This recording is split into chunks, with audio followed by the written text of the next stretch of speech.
Some will argue that the 90s had the best Nickelodeon shows, with things like Hey Arnold, Ah Real Monsters, Ren and Stimpy, Angry Beavers, and more. And as much as I love those, I think the 2000s had amazing shows as well. You had shows like Drake and Josh, iCarly, That's So Raven, and even Spongebob. But during Nickelodeon's 2000s renaissance, there was one creator who rose above the rest to create two of the most popular shows ever. And that creator is the completely non-problematic Butch Hartman. Butch Hartman is well known within the creator community for not only being an animator, writer, producer, director, voice actor, and now a YouTuber, but he's known for creating The Fairly Odd Parents, Today's Video, Danny Fenton, Tough Puppy, Bunsen is a Beast, and has a bunch of other projects in the side. After running The Fairly Odd Parents for 3 years straight with amazing reception, Butch Hartman was eventually brought on to create a new show for Nickelodeon called Danny Fenton. Danny Fenton is an animated superhero TV show that follows the titular protagonist Danny Fenton, a teenage boy who, after walking into his parents' ghost hunting machine, becomes half ghost, half human. With his new powers, Danny Fenton is tasked to save the world from ghost attacks that come from the Ghost Zone, the same place that his powers have evolved from. Despite Danny Fenton being a huge cultural icon in the 2000s, in the modern day, most people don't know who he is or don't really talk about him anymore. Which is shocking, because if you watch the show today, it holds up surprisingly well, despite some, issues. So sit back and relax as we look through season 1 of Danny Fenton, because I just watched 8 hours of it straight, and honestly I feel like I'm in some kind of ghost zone purgatory of my own, and I'm ready to be done. One of the weirdest things about the first episode is that it just jumps right into Danny Fenton being a ghost and his friends knowing and his parents not. There's no warning, there's no explanation for how he got his powers, there's no understanding of what's going on, it just jumps into it. I think part of it is so they can explain it with the opening music video, but I think the other part is so that any kid watching out of order back in the 2000s would just get the story. You need to understand that Danny is a half human, half ghost boy, and he's got 2 friends who know about it and nobody else does. I mean, that's pretty much the premise of the show, right? We get to my favorite part of Danny Fenton, which is the opening song. Oh my god, the opening song to Danny Fenton is one of the best written theme songs ever. It is so catchy that for the last 2 weeks as I've been making this video, it's been stuck in my head. I cannot get the theme song out of my head. Every single second of the day, I just think, it was then Danny knew what he had to do. He had to stop all the ghosts that were coming through. He's gonna catch them all cause he's Danny Fenton. Gonna catch them all cause he's Danny Fenton. Gonna catch them all cause he's Danny Fenton. And his molecules got all rearranged. And the other thing about the theme song that's fantastic is that it explains itself. It explains the entire show at its core. One of the first things you'll notice about the show is that the humor is really good. When it's not, dated by it being in the 2000s, the humor is incredibly quick-witted with great references, and it's very enjoyable as an adult to watch this show. These are the best years of my life. After high school, it's all downhill for me. How am I supposed to enjoy my glory days eating mud? Episode 1 of Danny Fenton is my least favorite episode for one reason and one reason alone, and I hope that some other 90s kid out there at least understands what I'm about to say. Maybe I'm completely wrong, but I remember this. Episode 1 of Danny Fenton aired 400 times more than any other episode of Danny Fenton. When I was a kid, I saw this episode hundreds of times. Anytime Danny Fenton was on TV, it was this episode. It was the Meet Lunch Lady episode, and there was no way around it. If you wanted to watch Danny Fenton, you wouldn't get any of the other 19 episodes. You would get Meet Lunch Lady episode 1 every time. I don't know why. I really don't know why. Somebody else must know what I'm talking about, right? I remember this playing hundreds of times. I don't know. Tell me if I'm wrong, but I'm pretty sure that's right. One of the best reoccurring jokes in the entire show is that the 2 parents, specifically Danny's dad, are horrible at finding ghosts. They're okay at finding them, but finding them they're very bad at. And so they keep building devices to find ghosts, and so they're tracking around. They keep finding Danny. They keep saying that Danny's a ghost, and they're like, our son can't be a ghost. That's ridiculous. But it keeps happening. It's a really good gag. It's really funny. So it's in the first episode that we get introduced to a lot of the characters, and the first one I want to mention is Jazz. Jazz is Danny's sister, and honestly, one of the most relatable characters and best written in the entire show. The only problem with her character is that she gets played for laughs and jokes a lot. In fact, her character falls into the same trope that a lot of shows at the time seem to do, which is somebody who is saying the right thing and doing the right stuff, and then they get made fun of by the show by saying, that's ridiculous, or that's hippie stuff, or that's, some leftist ideology, whatever. She has really salient points about being a young person and how kids should be treated, and then it's just played for a joke as if it's some kid who doesn't know how the actual world works. It's kind of sad, but it's also kind of funny. It's a weird, like, 2000s comedy thing. Haha, kids don't know things even if they're right. So during the first episode, it's only been a month since Danny stepped into his parents' machine and became the half-ghost, half-human hybrid. So when we see him through the show, we're seeing just a handful of months of progression. Especially in the first episode, he knows barely any powers. He's only flying around and punching things for most of the first episode. Oftentimes, to show that he's new to his powers, he'll phase through the ground, or when he's nervous, or when he's caught off guard, he'll do something with his ghost powers that's bad. And that's one of the best ways to show, like, oh, he doesn't know what he's doing yet. Unfortunately, the first episode does not treat Sam and Tucker, the two best friends of Danny Fenton, in the way that it should. In fact, it plays them as two sides of a coin in order to build conflict in the story. Where, while yes, they're best friends, one is a super vegetarian who won't eat anything with a face, and the other one is a super meat eater who only cares about eating what he wants. And instead of actually building their character or showing who they are, they break them into these stereotypes. And later on, they, build on the characters, but the first episode really makes you think that these two are just, like, basic caricatures. That's actually my entire issue with this episode from a 2021 perspective, is that they play vegetarian or veganism, and they play carnivores and meat eaters as both evil and weirdly pitted against each other, and like, it's almost like they're trying to instill in children that eating healthy stuff is bad and that meat actually is the correct option for a lot of the episode. It's a weird, like, 2000s mentality of kids hate vegetables and we should reinforce that by saying that meat is good. Except for that the main villain is an evil meat lady, so yeah, maybe they do balance it fairly well. Then the show introduces one of my favorite characters, who is Mr. Lancer. Mr. Lancer is one of the teachers at Casper High, which is the high school that they go to, hilariously named Casper High. Mr. Lancer actually cares deeply about the kids and is trying to help them despite giving them detention and doing other disciplinary action, but he is actually trying to be a good teacher. Mr. Lancer will often try to be a, yo, what's up, fellow kids, kind of teacher and do hip youngster things.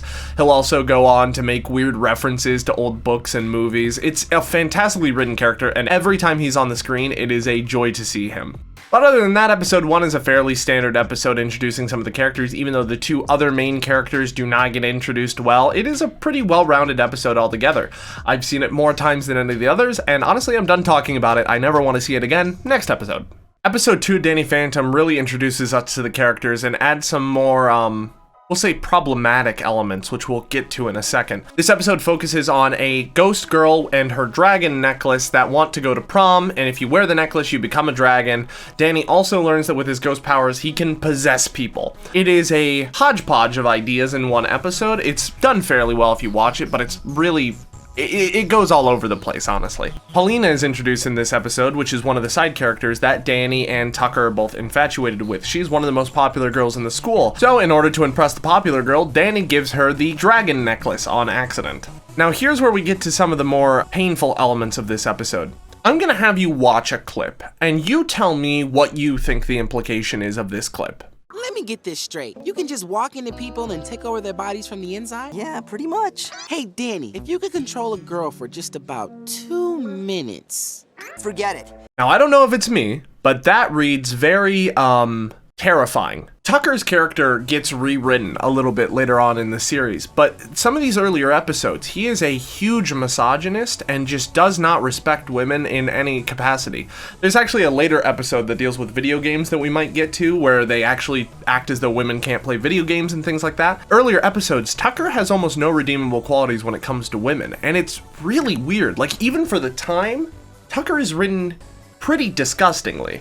But it's only for a handful of moments. Outside of the times where he's talking about women, he just plays a regular nerd loser who's got his PDA and going around clicking on his Sony Clie. It's incredibly weird, and you don't see it in the later half of the season. I don't know why it's here. Once again, we get Lancer trying to be hip and cool with the kids, saying things like, "Let's get down with our bad selves. Yo, shake that thing." And honestly, no teacher should be saying that about students, but you know what, Lancer? You go be hip, dog.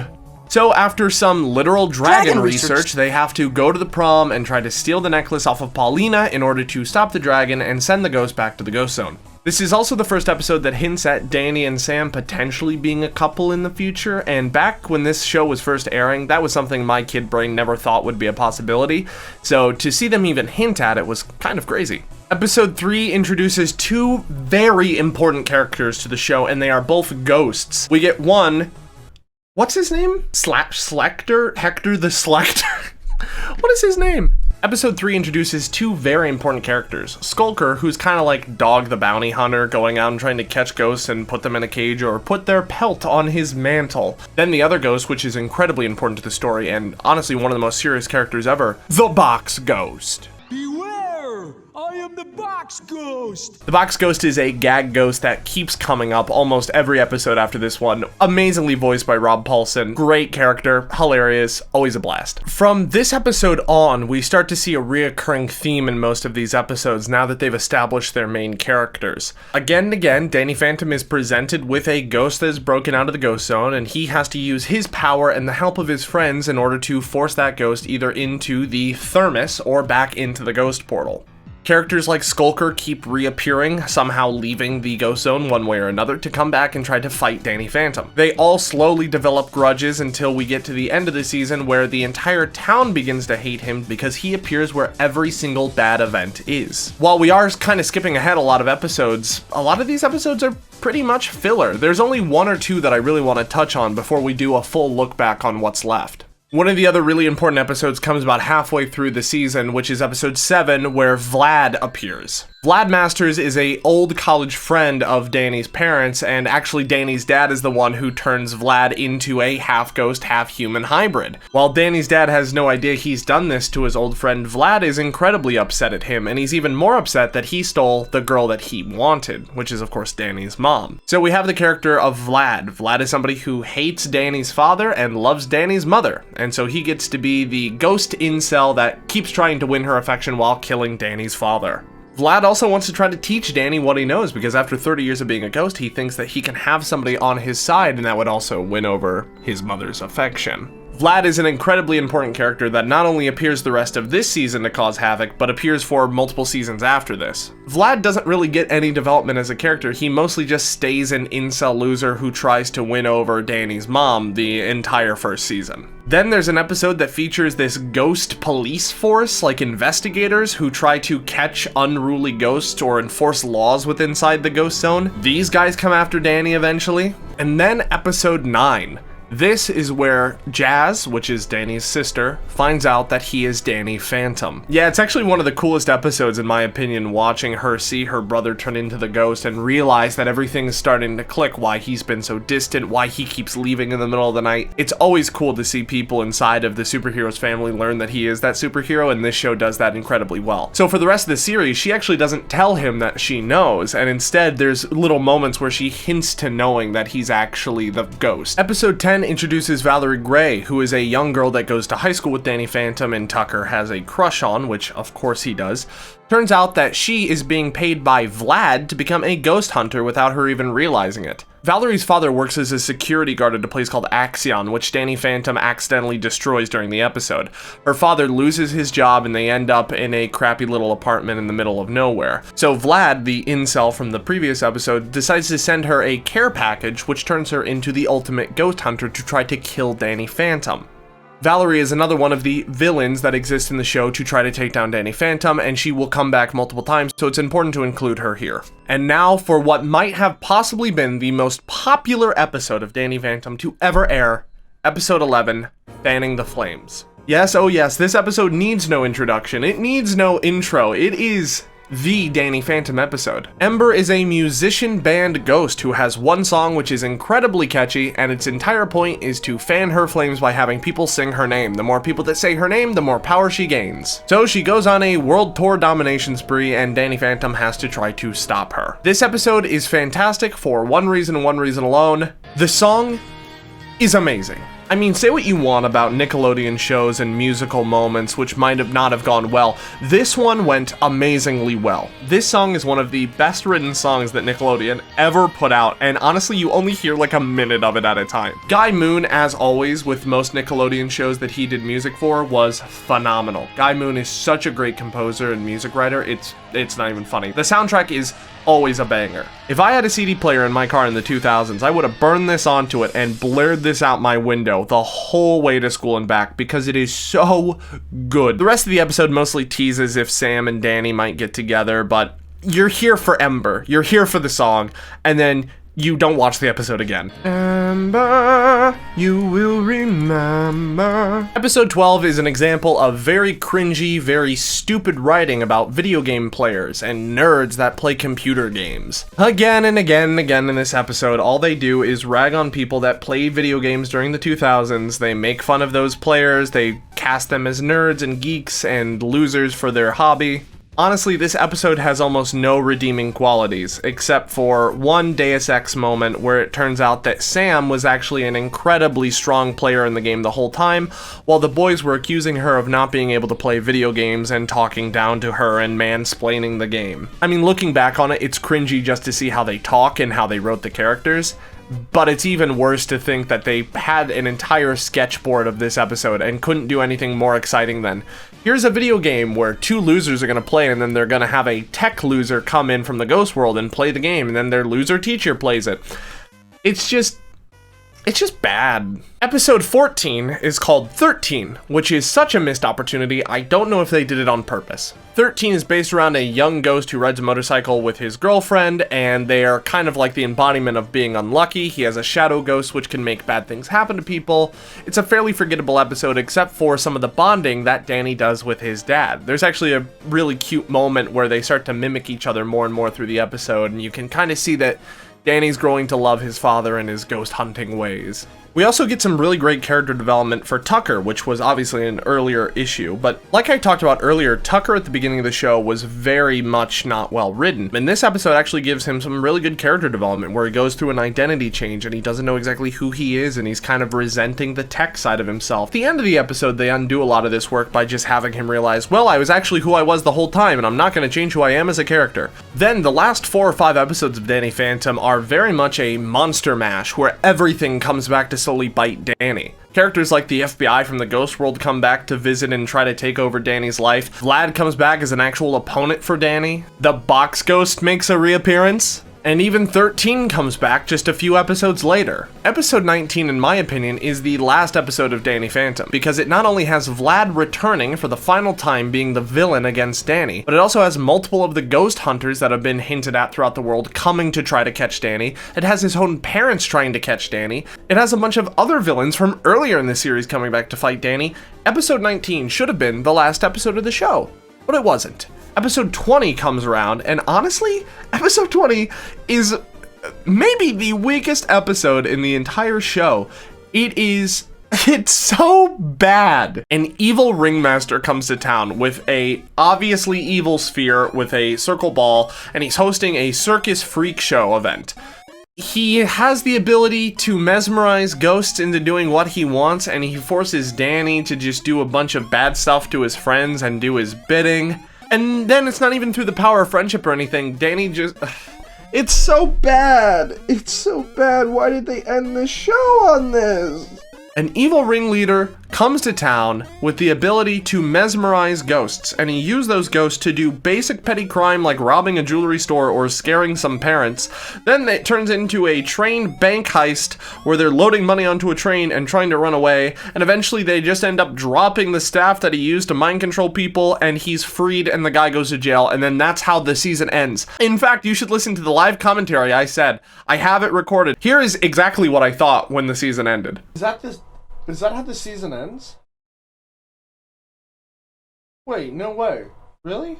The season just ends? Wait, really? Now, we didn't go through all of the episodes, we didn't touch on every major character point, there's plenty of episodes and things that I've left out, but what I really want to talk about is just what this show feels like in 2021. Watching Danny Phantom again as an adult, you realize that a lot of the story is pretty generic. It is another superhero show where the superhero keeps his identity hidden and there's a monster of the week, and you go through with a handful of friends and you get Deus Ex Machina out of every bad situation. There's no real stakes, there's no real issues, but what the show does do, which a lot of Monster of the Week shows didn't do, is create a long-standing story narrative. From the beginning of the show to the end, you see Danny get much better with his powers, learn new abilities, gain a shield, gain a force field, have hand energy balls. Like, it's crazy the amount of stuff that he learns by the end of the show. You see his relationship with Sam go from somebody who he's just friends with to somebody who has genuine conflicts of emotional interest. He doesn't know whether or not he really likes her or whether or not it's just kind of infatuation. You see his family go from a group of dotes that are played for jokes into people that have gone through real heartbreak and real pain and have come together. His sister goes from somebody who is played for jokes and nobody believes to somebody who knows and keeps secret her brother's most important thing. All of the ghosts have multiple times to come back and retell their story and give more character to who they are. You learn why some ghosts choose to come back. We learn that not all ghosts are bad. We learn that you can maybe talk with them and reason with them when originally you just tried to punch them. The show did a very good job of turning basic characters with a lot of issues and a lot of really cringy writing into solid mainstays that you feel empathy and sympathy for. To think that there was an entire storyline about Danny Fenton, the superhero to save the world, got one of his classmates' dads fired, ruined her life, she turns into a supervillain to try to fight him, and then goes on to actually work with him in one of the episodes to help escape and then come to understand one another. That's an incredible character development that happens over like 4 episodes. It's not just done in one and swiped away. It takes a long time to build. Would kids have seen them in this order and understood the message and what the show is trying to convey? Absolutely not. A show like this watched back to back, it definitely makes more sense. But as a kid, you would see any of these episodes at any time at random and you wouldn't really know what to expect or what had happened in the episodes before. So some episodes, Jazz knows that her brother's a ghost and others she doesn't, and for a kid, you just assume that these characters are always the same. But when you watch the show as an adult, you can tell that they are changing, they are becoming new people. And of course, this is just season 1. Season 2 and 3 have even farther development down the pipeline, and I'd love to watch and review those. But the show holds up relatively well today. There's a lot of problematic elements in my opinion. There's a lot of misogyny, there's a lot of really weird connotations about how Tucker and Danny treat women. There's a lot of important issues like being a vegetarian or being a vegan and belittling that group of people or making fun of them. They even have an entire episode about divorce and marriage, which doesn't actually hit any of the conversation points that kids would want to hear about divorce or marriage. They kind of just make up after fighting and they don't have any real character development or any real solving of that problem. It's just, hi, I was mad at you and I solved it with a gift. And what does that say to a young kid going through divorce in their own home? It's not good. They lean into people that have a gothic aesthetic as being outcast and losers. They play people who like video games and tech to be outcast and losers. While a lot of this messaging can be mixed and maybe part of it is genuine comedy that they're just trying to make fun of how society views those groups of people, you can see self-reflection when they talk about jocks and people that play football. There's many jokes where some of the jocks in the show get excused from any wrongdoing because they're jocks. While there are a lot of bad elements to the show, there's actually a lot of good elements to the show as well. They talk about how the school system will constantly let jocks and preppy kids get away with things because they actually make them money on the football team, while band kids and choir kids don't actually make them any money, so they don't matter as much. They talk about the importance of not judging a book by its cover, how some ghosts are good and some ghosts are bad, not because they are good or are bad, but because of the situation. They talk about the consequences of Danny's actions. If you destroy a building, you probably lost a lot of people's jobs. You might have killed people. They talk about being your own person and trying not to fall into stereotypes, and if you do fall into stereotypes, not to pay attention to what people label you as. Although the show doesn't age well on a lot of social issues, they also play the other side of those social issues really well. While yes, they make fun of people, they also make fun of themselves for making fun of those people and kind of explain why they think it's bad even though they keep doing it. There is self-awareness in a lot of those issues, which doesn't excuse them being there, but it does show that the writers were at least aware that they should show both sides of an issue, that they should give nuance to what they're saying so that kids don't get a warped idea of what to be expected. So after watching 8 hours straight of Danny Fenton and 20-some episodes, what are my final thoughts? I would have to give this show probably an 8 out of 10. The first season of the show is incredibly well done. There's a lot of good humor. There's a lot of good moments. The problematic elements of the show are not nearly as bad as some other 2000 shows, despite the issues being serious and they are bad. Comparatively, they handle this very well. The showrunners put a lot of thought into how to develop and build these characters. For a 2000s Nickelodeon show, this is a very solid plotline story. The reason I can't give this show any more marks than an 8 out of 10 is because there are 2 or 3 episodes that just suck. They're just not good. Again and again, I found myself zoning out or being bored. As somebody who really was sitting down trying to watch the show, I couldn't do it. It was incredibly boring. And of course, the final episode being such a bummer, being one of the worst episodes in the show, being the last season finale, really soured the experience, but I'm not going to hold that against the show as much as I could. This is a show you should definitely rewatch if you haven't seen it in a while. It is worth your time, and I think you'll enjoy that look back on one of your favorite shows. And if you've never seen the show, now is a great time to go and watch it. It holds up better than you think. Just be aware that it is a lot of 2000s humor because some things just do not age. Shake that thing. But if you like this episode and you want to see me review the next few seasons, go ahead and leave a like, subscribe, leave a comment, do all of the normal YouTube stuff. It would greatly help me out, and of course, it would let me know that you want to see more of this. But as always, when you're ready for another video, you know where to find me. I'll see you then.